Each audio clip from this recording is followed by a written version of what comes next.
I should have known something was wrong the moment my wife smiled at her phone and turned the screen away like I was a stranger standing too close. My name is Ethan Carter.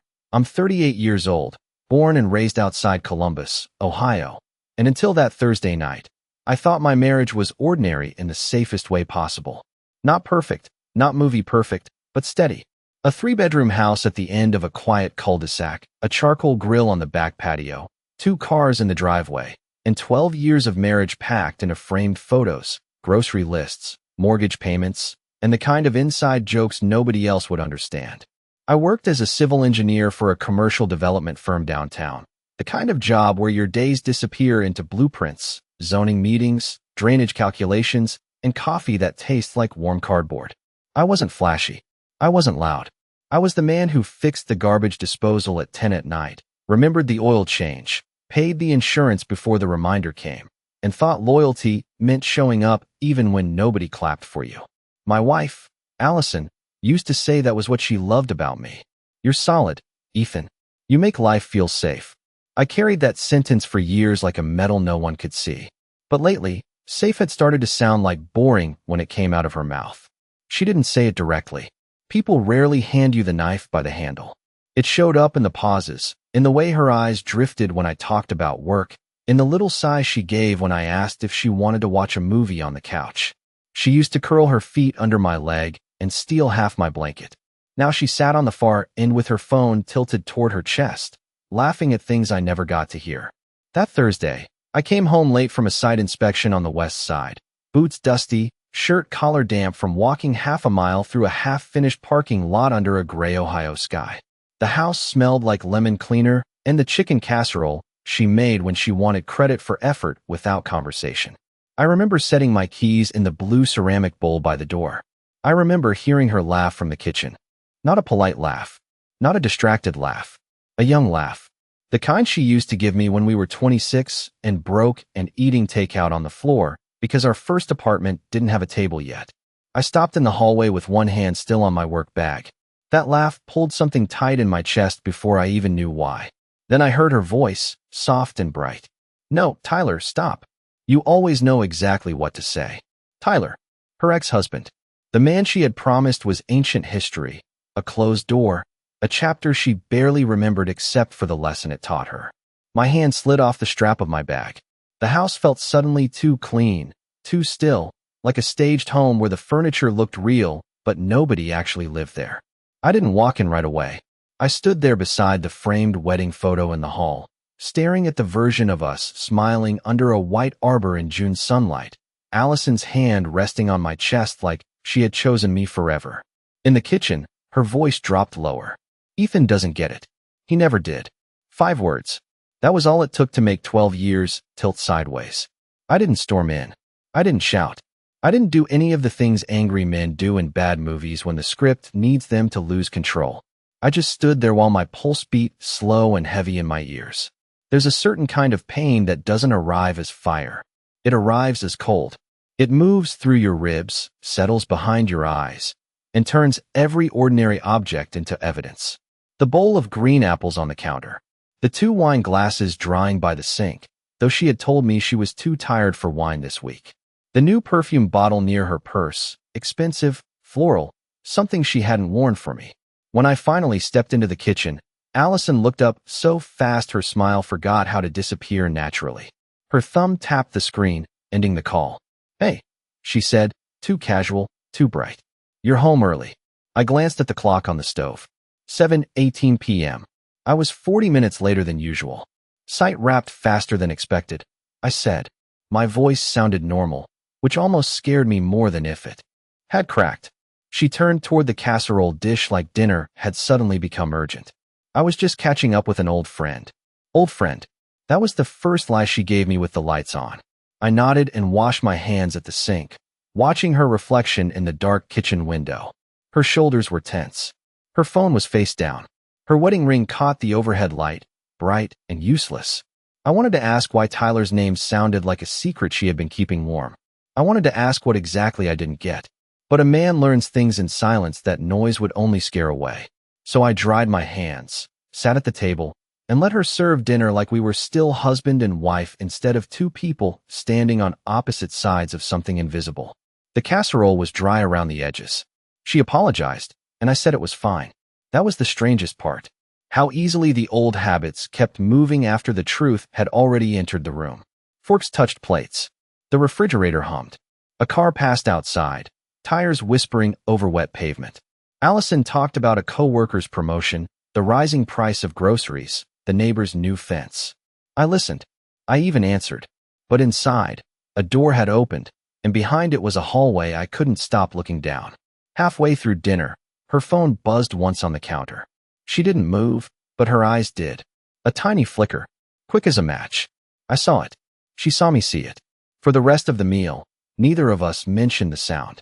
Later, while she showered, I walked back into the kitchen and looked at the phone lying there beside her purse. I didn't pick it up. Not yet. I wasn't ready to cross that line, and maybe some foolish part of me still wanted to believe there was a clean explanation waiting somewhere. But then the screen lit up by itself. One message preview. Tyler, you know you should have chosen me the first time. I stood over that phone in the blue glow, feeling the last warm part of my marriage go quiet. What I didn't know then was that Tyler wasn't just trying to come back into Allison's life.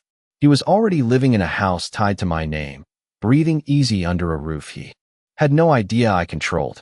And by the time the eviction notice landed on his door, everyone would finally understand the difference between being chosen and being owned by the consequences.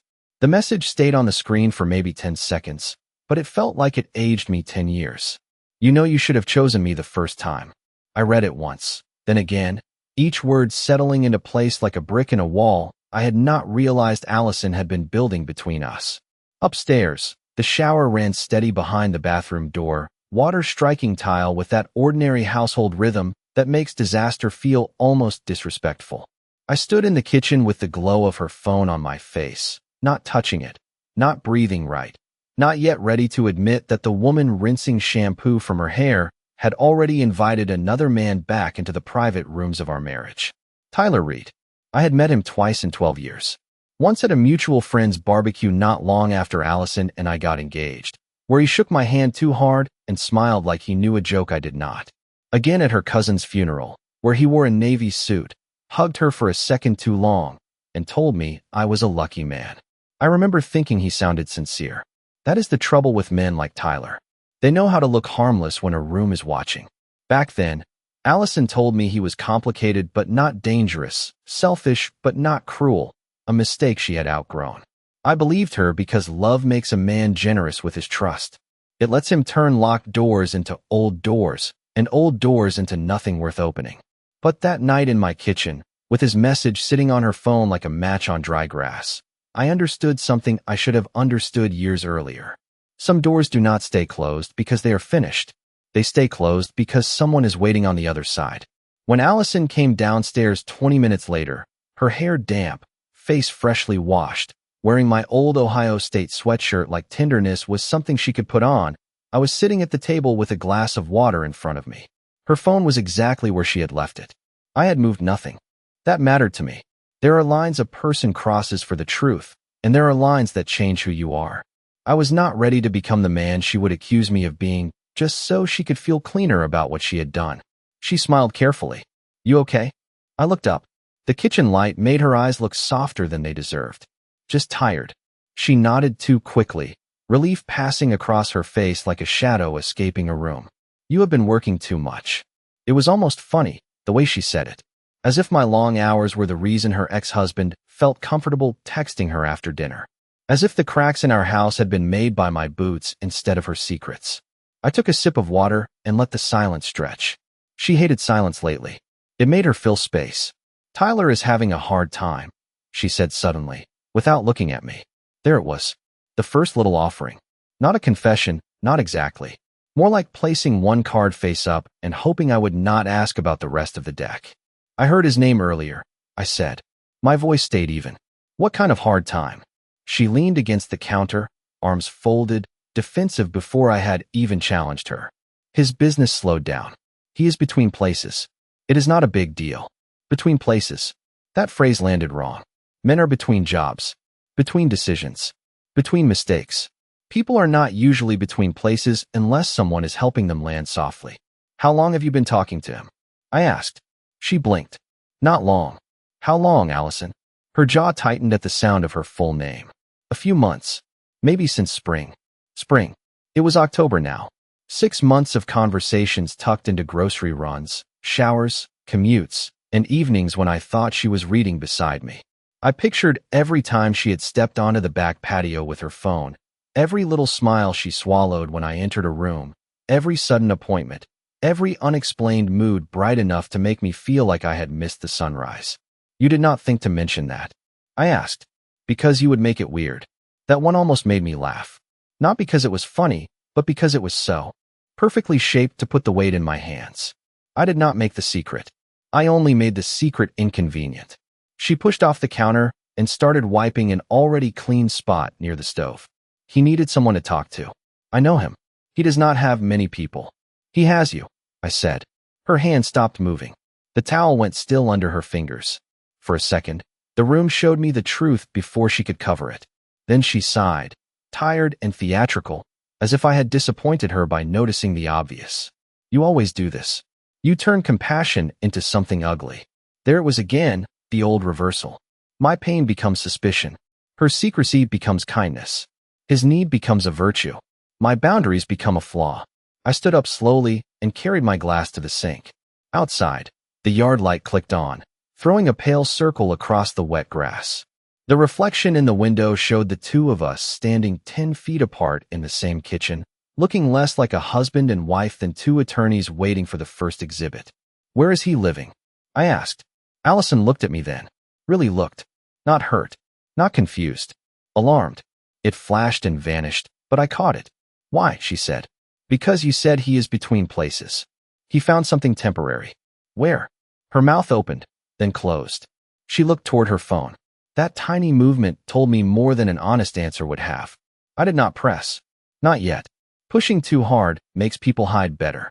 So I nodded, dried my hands, and said I was going to bed.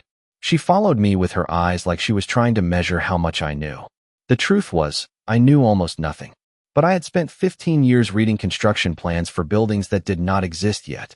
I knew how to look at small lines and understand the structure they were hiding. That night, I lay beside her while she pretended to sleep. Her phone buzzed once under her pillow at 12:06 a.m. She did not move for almost a full minute. Then, carefully, slowly, she slid out of bed and walked to the bathroom with the door barely closed. The light made a thin gold line across the carpet. I heard her whisper, too low to catch every word, but one sentence came through clear enough to turn my stomach cold. No, he does not know about the house. I stared at the ceiling in the dark, and suddenly the hallway behind that open door stretched farther than I ever imagined. By sunrise, I had learned that a house can feel unfamiliar even when every floorboard knows your footsteps. Allison came back from the bathroom at 12:19 a.m., slid under the covers with the care of someone returning to a scene she hoped remained undisturbed, and lay perfectly still beside me. I kept my breathing slow. Not asleep, not awake in any useful way, just suspended in the dark, while one sentence circled my mind like a crow over a field. He does not know about the house. Not the calls. Not Tyler. Not the lies dressed up as compassion. The house. That was the word that changed the shape of everything. By 5:30, I gave up pretending sleep might find me. I showered, shaved, dressed for work, and moved through the morning with the careful quiet of a man carrying glass in both hands. Allison was still in bed when I left. Her phone was tucked under her pillow, the corner just visible against the white pillowcase. It looked almost innocent there, small and silent, like it had not spent the night pulling beams out of the ceiling over our heads. The air outside smelled like wet leaves and early frost. October in Ohio has a way of making every tree look like it is letting go with dignity. I sat in my truck for a minute before starting the engine, looking at the dark upstairs window where my wife was sleeping or pretending to. 12 years. You think time protects you. You think shared bills, family holidays, bad flu seasons, and Sunday morning coffee build something too heavy for betrayal to move. But time does not protect a marriage. Character does. And for the first time, I was not sure what kind of character had been living beside me. At the office, I arrived before most of the team. Downtown Columbus was still waking up, streetlights fading against a pale gray sky, delivery trucks coughing along High Street, steam rising from manhole covers like the city itself was trying to breathe through the cold. My desk sat near the windows on the 9th floor, covered with rolled site plans, drainage reports, and a coffee mug that said measure twice, curse once. Normally, that little mug made me smile. That morning, it looked like advice. Measure twice. Do not react once. I opened my laptop and stared at a stormwater calculation for 8 minutes without reading a single number. My mind kept returning to Tyler. Not the Tyler from the barbecue, smiling too wide with a beer in his hand. Not the Tyler from the funeral, smooth and quiet in a navy suit. The Tyler from Allison's whisper. The man connected to a house I was apparently not supposed to know about. At 8:15, my assistant, Marcy, dropped a folder on my desk and asked if I was all right. Marcy had been with the firm longer than half the partners, a woman in her late 50s with silver glasses, sharp instincts, and the gentle authority of someone who could tell when a man was one bad question away from cracking. I told her I was fine. She gave me the kind of look people give when they are too polite to call you a liar before breakfast. You missed the meeting reminder, she said. Never seen you do that. I glanced at my calendar. She was right. I had a 9 o'clock review for the Westerville rental redevelopment, a mid-sized project we had taken over after the original owner went bankrupt. Rental redevelopment. The phrase snagged on something in my head. I opened the project folder, not because I expected an answer there, but because some instincts do not announce themselves as logic. They tug. The Westerville file contained a list of properties tied to a holding company we managed infrastructure surveys for. Mostly duplexes, small commercial spaces, and older single-family homes being renovated for lease. I scrolled through parcel numbers, addresses, owner records, tenant notes. Nothing. Then I remembered a conversation from 2 years earlier, almost too small to matter. My father's old friend, Dennis Harlow, had called me after his wife passed. He owned a handful of rental houses around Franklin County and needed help sorting drainage permits, property lines, and repair priorities before moving everything into a family trust. I had helped him on weekends, not for money at first, just because my father taught me that when a man who stood beside your family asks for help, you show up. Dennis insisted on paying me later, not with cash, but by making me a minority managing member in one of his property companies. 5%, mostly paperwork, mostly a favor he said would grow into something useful someday. I had not thought about it in months. Real estate paperwork is like old wiring. You ignore it until something sparks. I searched the company name in my email. Harlow Creek Properties. The results filled the screen. Lease renewals, maintenance logs, insurance notices, tax documents, and then, 3 months earlier, a tenant intake packet from a property on Briarwood Lane. My hand went still on the mouse. Briarwood Lane was 15 minutes from our house. Quiet neighborhood. Older maples. 2-bedroom ranch homes with attached garages and back decks. I opened the attachment. The tenant name loaded first. Tyler Reed. The room around me seemed to drop a few degrees. I did not move. I did not blink. I just stared at those 2 words until they stopped being a name and became a key turning in a lock. Tyler was not between places. Tyler was renting from a company where my signature sat on the operating agreement. Not the majority owner. Not the landlord in the way people picture a man collecting checks at the door. But enough. Enough that my name was on management filings. Enough that notices requiring member approval could legally pass across my desk. Enough that Allison's whispered panic suddenly made perfect sense. She knew. Maybe not every detail, but she knew enough to be afraid of me learning the connection. I clicked through the file. Move-in date, July 1st. Security deposit paid by cashier's check. Emergency contact left blank. Employment listed as independent sales consultant, which could mean anything from legitimate commissions to unpaid ambition wearing cologne. Then I reached the payment history. July paid. August paid late. September partial. October unpaid. 3 warning emails sent by property management. 2 maintenance complaints about appliances. 1 note from the manager. Dated the previous week. Tenant claims spouse of managing member approved delay. I read that line 3 times. Spouse of managing member. Allison. My wife had used my shadow to shelter her ex-husband while telling me he simply needed someone to talk to. My chest did not explode. It tightened, quiet and clean, the way a clamp grips would before a precise cut. I leaned back in my chair and looked out over the city. Traffic moved below in orderly lines. People walked with coffee cups, briefcases, earbuds, ordinary lives passing beneath glass towers. The world had not stopped because mine had found its missing blueprint. That is one of the cruelest parts of betrayal. The sun comes up anyway. At 9 o'clock, I walked into the conference room and reviewed drainage grades like nothing had changed. My voice stayed calm. My hands did not shake. Numbers made sense. Water flowed downhill. Concrete cracked under pressure. Structures failed when hidden weaknesses were ignored too long. By lunch, I had forwarded the tenant file to my personal email and called Dennis Harlow. He answered on the fourth ring, voice gravelly from age and black coffee. Ethan, been a while. I looked at Tyler's name on my screen and said, Dennis, I need to ask you about Briarwood Lane. There was a pause. Paper rustled on his end. That tenant giving trouble? I closed my eyes for half a second. More than he knows. Dennis Harlow did not ask why my voice sounded different. Men from his generation rarely chase feelings directly. They circle them with practical questions until the truth comes out on its own. Briarwood Lane, he repeated, and I heard drawers opening on the other end of the line. Papers sliding, the old rhythm of a man who trusted file cabinets more than cloud storage. 2-bedroom ranch, cedar shutters, maple out front. We put new gutters on it in June. Tenant moved in July 1st. What about it? I stared through the conference room glass at my coworkers returning from lunch with paper bags and fountain drinks, laughing like the day had stayed simple for them. Who approved the lease extension request? I asked. Dennis was quiet for a few seconds. There was no extension. There was a hardship note in September. Management company flagged it. Someone said your wife had called and told them you were aware. There it was again.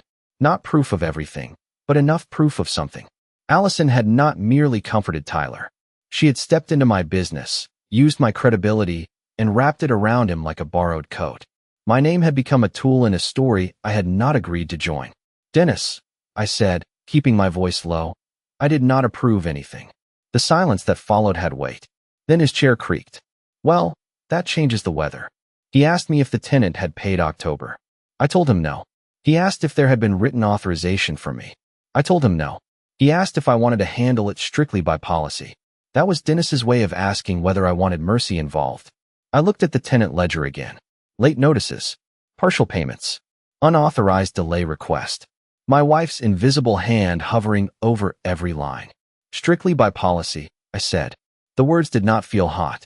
They felt clean. Dennis exhaled slowly. Then we send the notice.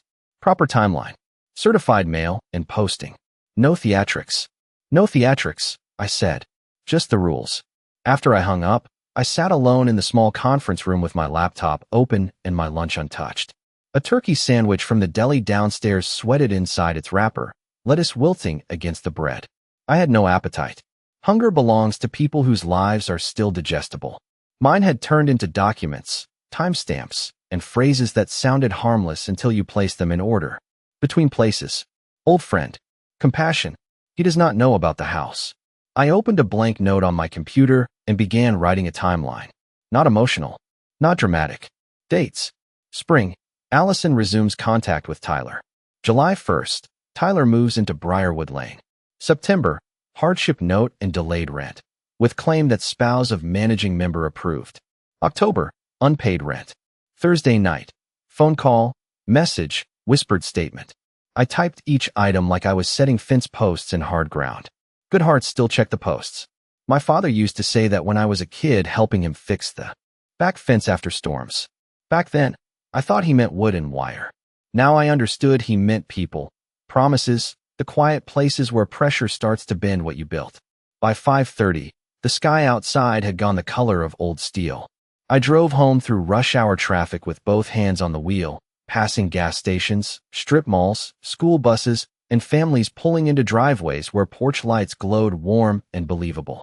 I wondered how many houses held secrets behind lit windows. How many husbands and wives sat down to dinner with entire second lives vibrating in their pockets. When I turned onto our street, Allison's car was already in the driveway. So was a silver Chevrolet Tahoe I did not recognize. For a moment, I just sat at the curb with the engine running. The Tahoe had out-of-date dealer plates and a bumper sticker from a gym on the east side.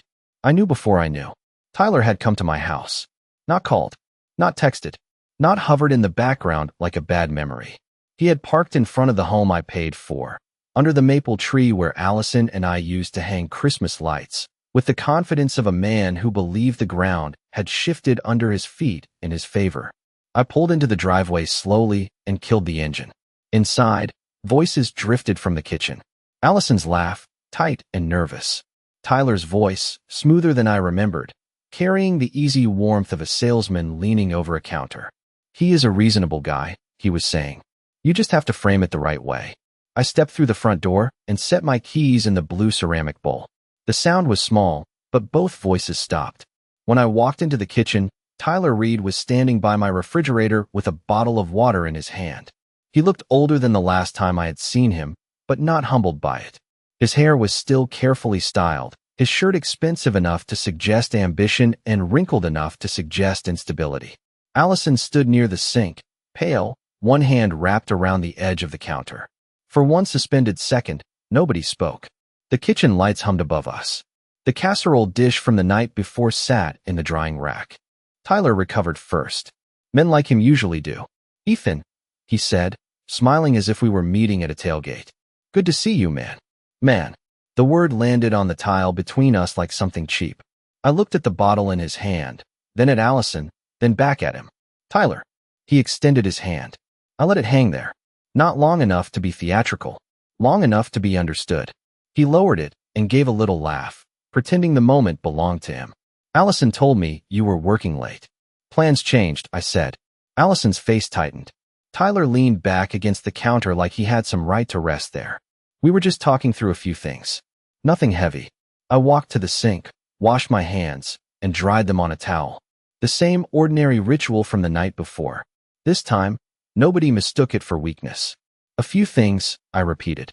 My voice was calm, almost conversational. "Like Briarwood Lane?" The change in Tyler's face was small, but it was beautiful in its honesty. His smile lost its polish. Allison inhaled sharply. The house went so quiet I could hear the refrigerator motor kick on.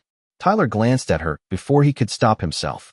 That glance told me they had discussed me, planned around me, measured what I knew, and guessed wrong.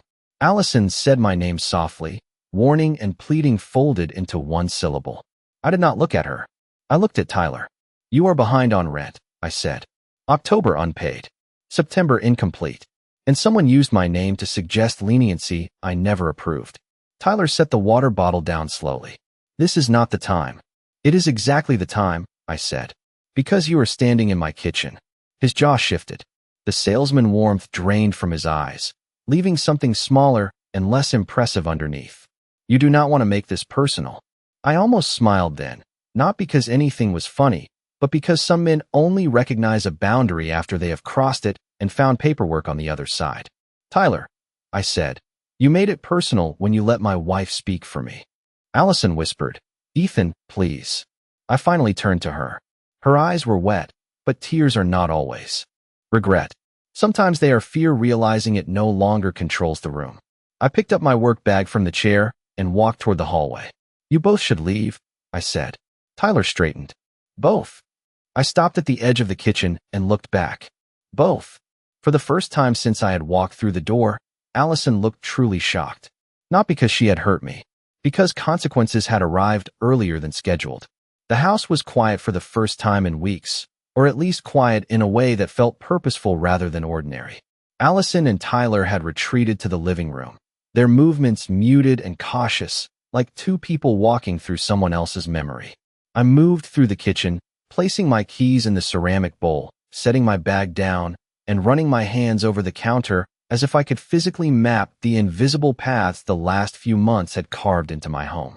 The morning sun filtered through the maple trees in the front yard, casting long, thin shadows across the living room carpet, making everything look sharper, more real, more immediate. I poured myself a glass of water and walked back to the dining table, the one with scratches and coffee rings from 12 years of breakfasts, and I sat without sitting fully, the weight in my chest making it impossible to relax completely. Every step Allison and Tyler took was measured, deliberate, and I let it happen without a word, observing, cataloging, waiting. A part of me wanted to explode, to throw everything onto the floor, but another, quieter part remembered the years of patience, of building, of being the man who stayed calm when the storm whispered. I sipped my water slowly, tasting nothing but clarity, the flavor of planning, and looked across the table at Allison. Her eyes flicked to mine once, then away, betraying a hint of panic beneath her careful composure. Tyler's head shifted in small motions, tracking mine without realizing it.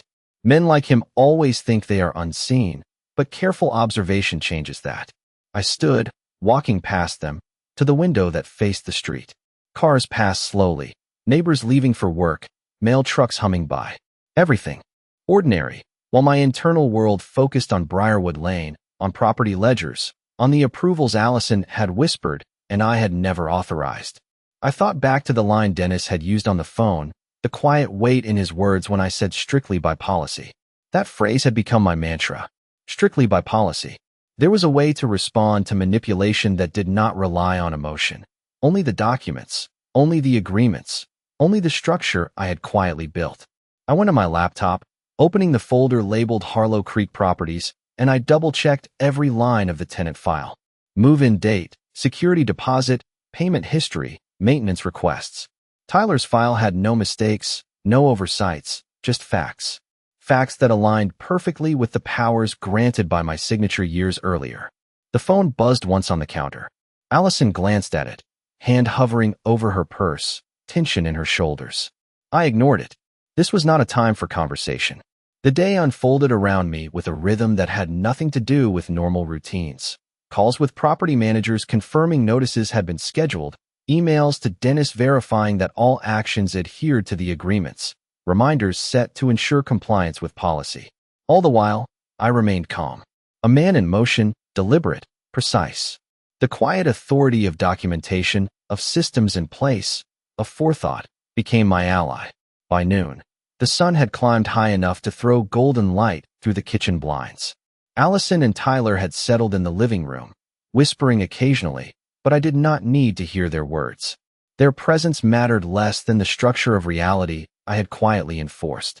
I prepared lunch in silence, moved dishes into the dishwasher, and checked my email again, confirming tenant payments and management confirmations. Every line of text, every timestamp, every signature reinforced a subtle, unspoken power, patience backed by knowledge, observation paired with preparation, calm reinforced by documentation. Around 1 o'clock, Allison moved to refill her water, and Tyler stood as if considering stepping forward. I did not move. My presence alone redefined the room. You know, I said softly, without turning, all actions have consequences. The words were simple, steady, and precise. Tyler froze. Allison's hand dropped to her side. A single sigh slipped from her, involuntary, like a release of tension she could not control. I picked up my glass, walked past them to the window again, and looked at Briarwood Lane in my mind's eye. The house, the leases, the notices, the approvals, all of it lined up in perfect order, waiting for a moment to assert itself. Today would be the day the scales balanced. Not through confrontation, not through anger, but through the clarity of preparation, the certainty of procedure, the invisible authority quietly asserted. The kitchen remained silent, the sun warmed my back, and I let the room, the house, and the day itself bear witness to the subtle unfolding of control, power, and the eventual realization that nothing happens outside the bounds of careful attention. By mid-afternoon, the house felt suspended between ordinary and inevitable. Sunlight streamed through the maple leaves, casting fragmented patterns across the hardwood floors, flickering like moving evidence of a secret. Allison had moved to the living room, sitting with her knees drawn close, flipping through a magazine without really reading it. Tyler had disappeared for a moment, probably to check his phone, and the quiet in the kitchen where I had returned my attention was deliberate, almost ceremonial. I poured another glass of water and held it in my hands, letting the weight of the glass mirror the weight of my focus. Each breath I took reinforced the stillness around me. Every movement Allison made, small and careful, seemed magnified in that quiet. I thought back to the emails, the notices, the dates carefully recorded in the property ledger.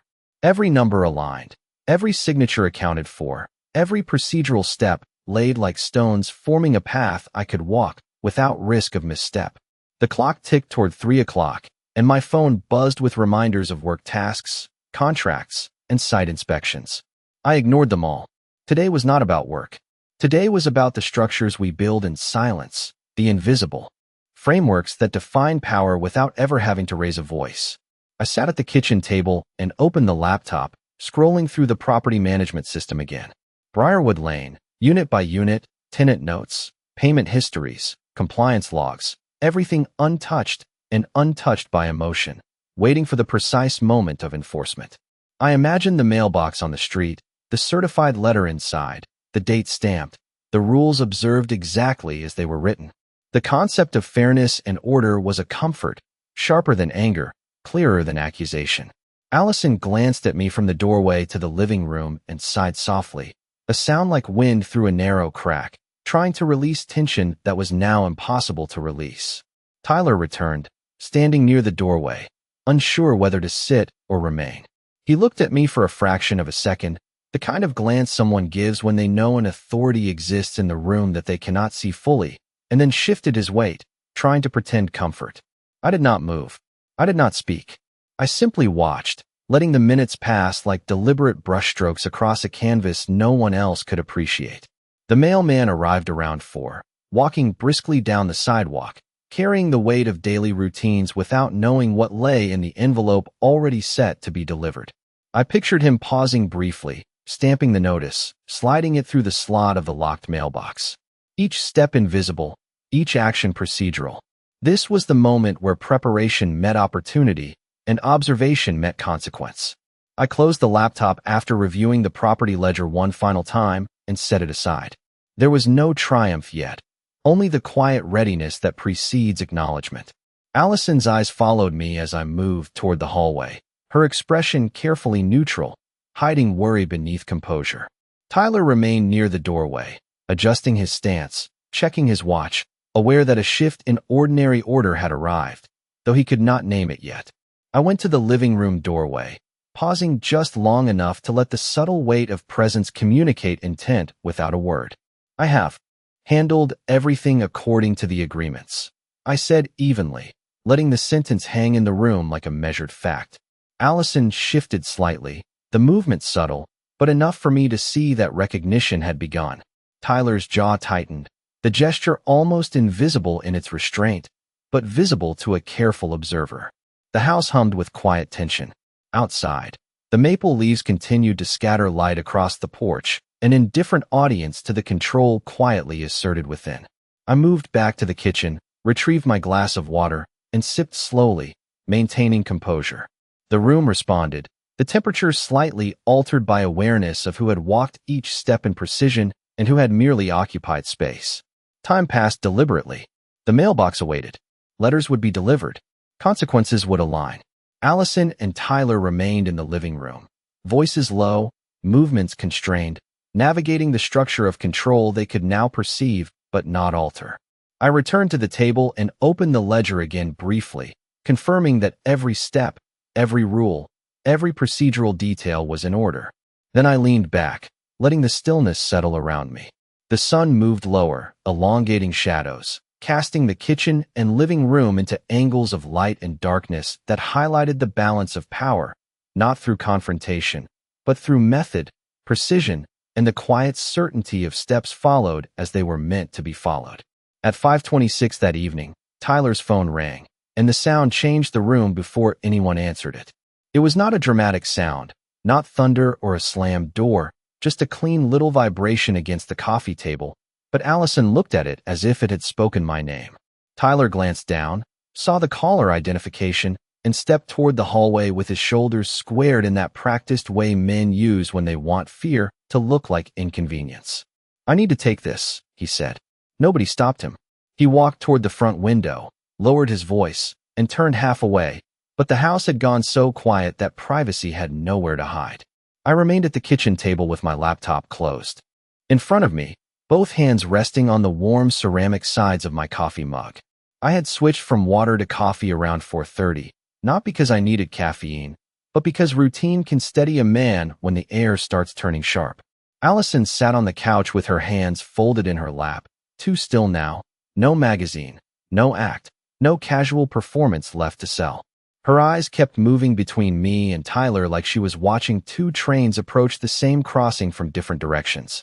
Tyler listened for a few seconds, then said, "What notice?" 2 words. Small words.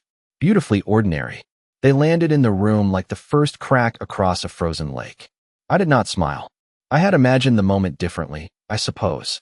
In the private theater of a wounded mind, consequences arrive with music, with faces collapsing, with the clean satisfaction of justice finally making itself visible. Real life is quieter. A man gets a phone call. A woman stops breathing for half a second. A husband sits at a kitchen table in the house he once thought was safe. Realizing the moment he had been moving toward has arrived wearing dress shoes and a confused expression. Tyler turned farther away, but his reflection in the darkening window gave him back to me. His jaw worked once. His free hand slid into his pocket and came back out again. "No, that is not right," he said, voice clipped. "I spoke with Allison. She said Ethan was fine with the delay." Allison's face changed at the sound of her own name. Not much, just enough. The color drained from her cheeks, and her lips parted like she had forgotten which lie belonged next. I took one slow sip of coffee. It was bitter and nearly cold. Tyler listened again, then looked over his shoulder at me, and for the first time since he had entered my house, there was no salesman in his eyes. No charm, no easy confidence. Just a man reading the price tag on arrogance. "Managing member?" he repeated. The words left his mouth weaker than he intended. I stood then, not quickly, not theatrically, just a simple shift from seated to standing that made Allison flinch. Tyler ended the call without saying goodbye. He lowered the phone and stared at me. The silence between us stretched across the living room, through the kitchen, down the hallway, into every corner of the life I had been sharing with a woman who thought my steadiness meant blindness. "You did this," he said. I set my mug on the table. "No," I said. "You did not pay rent. The management company followed the lease." His face tightened. "Do not play games with me. I am not playing anything." Allison stood slowly. "Ethan, can we talk?" Her voice had changed. The softness was there now, not the practiced kind from the night before, but something smaller, edged with fear. "We have been talking," I said. "For months, apparently. I was just not included." Tyler took a step into the kitchen. "You are really going to put me out over a late payment?" That question told me everything about how he saw the world. He did not hear breach of lease. He did not hear unauthorized representation. He did not hear months of deception threaded through my marriage and business like wrought under paint. He heard inconvenience. He heard himself as the injured party because the shield he had borrowed had finally been taken away. "You received notices," I said. "You ignored them. Because Allison told me you would handle it." There it was, said plainly, placed in the center of the room like a dish nobody wanted to claim. Allison closed her eyes. I looked at her, and for a moment I saw 2 women at once. The one who once cried when I surprised her with a weekend in Gatlinburg because we could finally afford a cabin with a mountain view, and the one who stood in my kitchen letting her ex-husband say she had used my name behind my back. Memory is cruel that way. It does not disappear when betrayal arrives. It stands beside it, making the comparison worse. "Did you?" I asked her. "Did you tell him I approved it?" She opened her eyes. I was trying to help. The sentence came out trembling, but it was still a sentence built to avoid the center. That was not my question. She swallowed. "Yes." 1 word. The first honest thing she had given me, and it arrived too late to be noble. Tyler looked between us, suddenly understanding that her admission did not save him.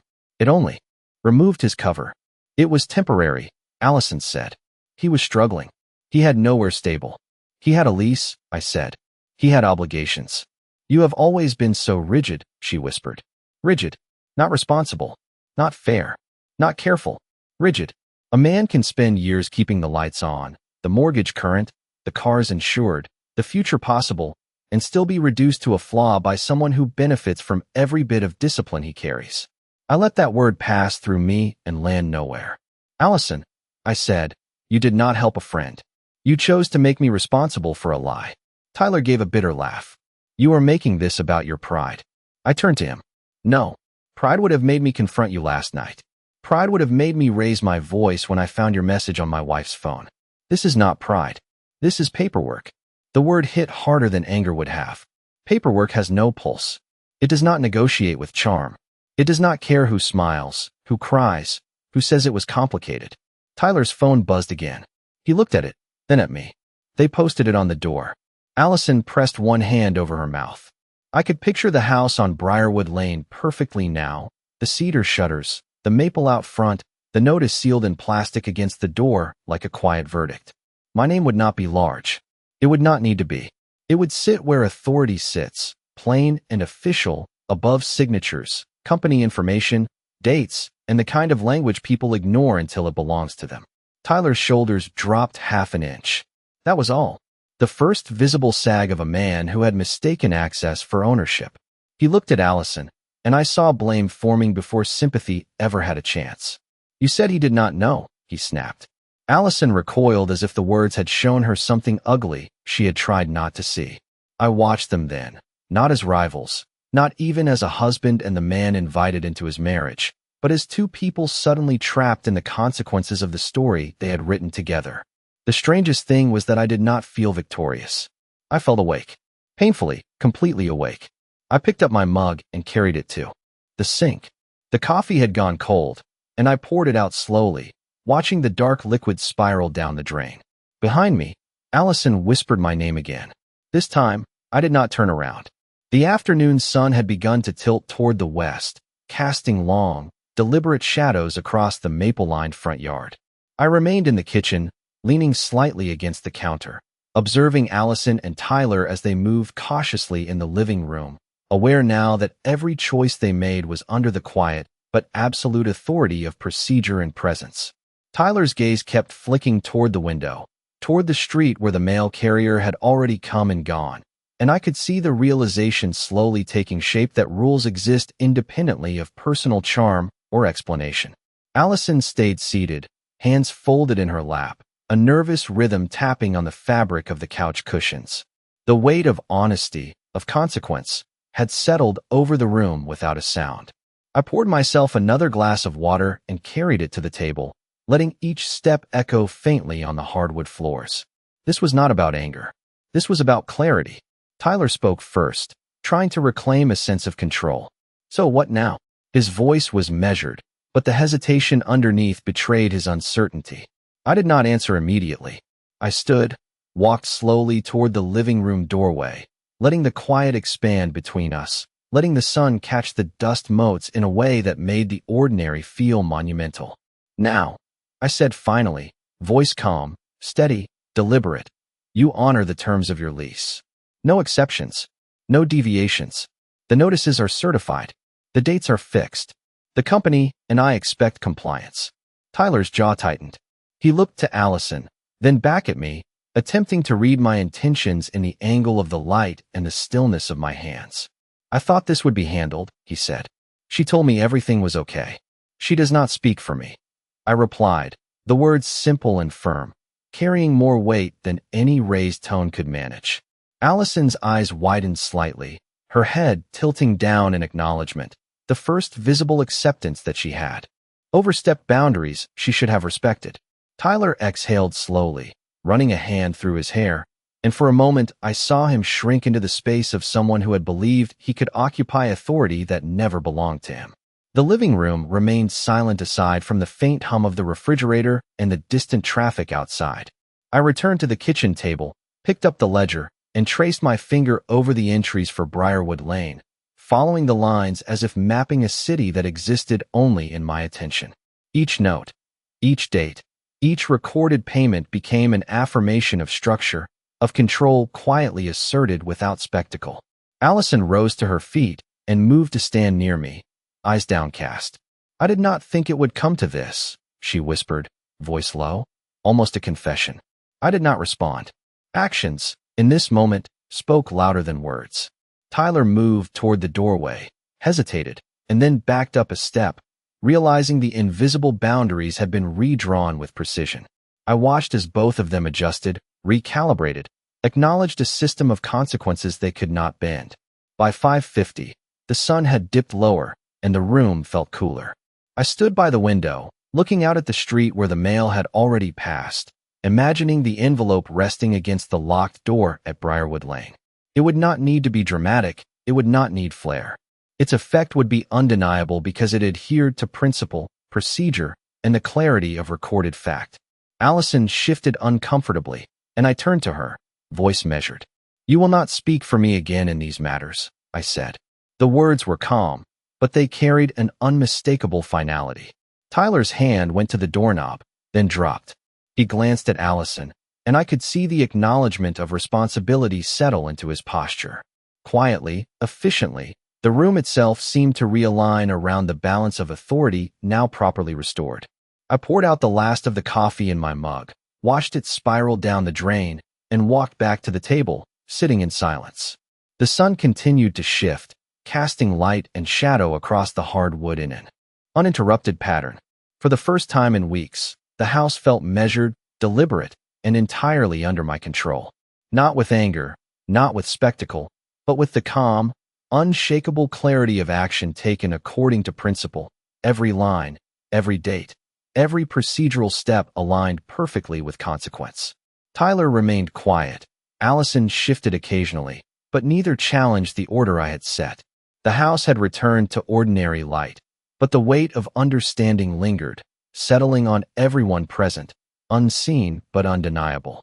In that quiet, I realized that control, attention, and patience, when executed without emotion, can have an impact far deeper than any confrontation could provide, and I let the room carry the awareness of that truth without speaking another word. Tyler left a little after 6 o'clock, and for the first time since I had walked through my own front door and found him standing in my kitchen, he did not try to make the exit look like his choice. He gathered his phone, his keys, and what was left of his pride from the coffee table, moving with the stiff precision of a man who knew every gesture was being witnessed. Allison followed him to the hallway, not close enough to touch him, not far enough to deny what she had already placed between us. I stayed by the kitchen sink, rinsing a mug that did not need rinsing, because sometimes a man needs one ordinary motion to keep his hands from becoming a confession. The front door opened. Cold October air slipped across the floor. Tyler paused at the threshold and looked back at me. For a second, I thought he might say something sharp, something about lawyers or fairness or how I had gone too far. Instead, he looked at Allison and said, "You told me he would never do this." That sentence was not meant for me, but it landed where I could hear it clearly. Allison's face folded in a way I had never seen before, not grief exactly, not regret fully, but the shock of someone hearing her own arrogance spoken out loud in another person's voice. Tyler stepped outside without waiting for an answer. His Tahoe started a minute later, headlights washing across the living room wall before pulling away from the curb. The sound faded down the street, and then there were only two of us left in the house we had turned into evidence. Allison closed the door slowly. Her hand stayed on the knob for a long moment. "Ethan," she said, and my name sounded different now, less like a habit and more like a request. I dried the mug, set it in the cabinet, and turned to face her. The kitchen light was soft above us, the same light we had stood under 1,000 times while talking about bills, vacations, dinner plans, paint colors, and whether the garage door needed servicing. Ordinary places become cruel when they remember better versions of you. She took one step toward me. "I made a mistake." I let the word sit there. Mistake is what people call a wrong turn, a forgotten appointment, a charge on the wrong card. What Allison had done had calendars, phone calls, property records, and my name attached to it. "No," I said quietly. "You made a series of choices." Her eyes filled. I was confused. "You were careful." That stopped her. She looked down at the floor, at the thin line of evening shadow stretching between us. "I did not mean to hurt you like this. But you knew it would hurt me." She did not answer. Silence can be honest when people finally stop decorating it. I walked to the dining table and pulled out the chair where I had sat so many mornings reading inspection reports while she poured coffee beside me. "When did it start?" I asked. She wrapped her arms around herself. "March." He messaged me after his business trouble started. March. The word lined up with every strange pause, every tilted phone, every weekend errand that took too long. And the house. He needed somewhere stable. I knew Harlow Creek had rentals because you mentioned it once. I did not know all the details. But you knew enough to use my name. She closed her eyes. "Yes." There it was again. The truth, arriving in small pieces, not because she wanted to give it, but because denial had run out of hallway. I sat down. She remained standing, and for the first time in years, the power in our marriage did not come from who earned more, who spoke louder, or who could cry first. It came from who was willing to look directly at what had happened without flinching. Did you choose him? I asked. Her face crumpled. I thought I did. That answer hurt more than yes. Yes would have been clean. Yes would have been a door closing with a solid click. I thought I did was fog. It was the kind of sentence people use when they want to keep a hand on both lives until one of them stops costing so much.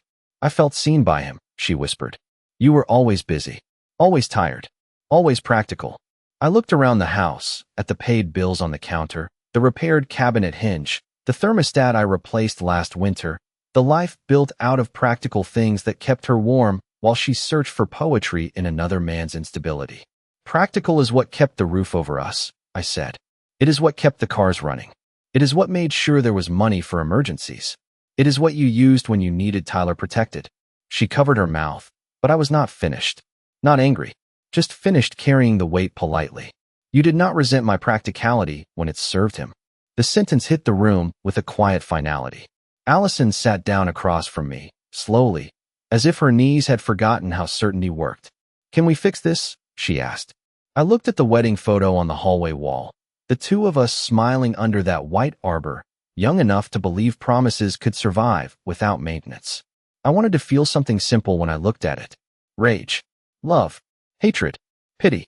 But what came instead was exhaustion, deep and clean, like a house finally settling after years of hidden pressure. I do not know, I said. It was the most honest thing I could offer. But we are not going to pretend this was one bad night. Her tears fell then, quiet and real, but I had learned something by then. Tears can be real and still not be enough. Outside, darkness gathered over the cul-de-sac. Somewhere across town, a notice sat on a door on Briarwood Lane, official and plain, proof that consequence does not need to shout to be heard.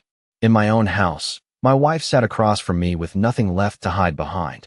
And I sat there, calm as stone, realizing that losing the illusion of a life can sometimes be the first honest thing that happens in it.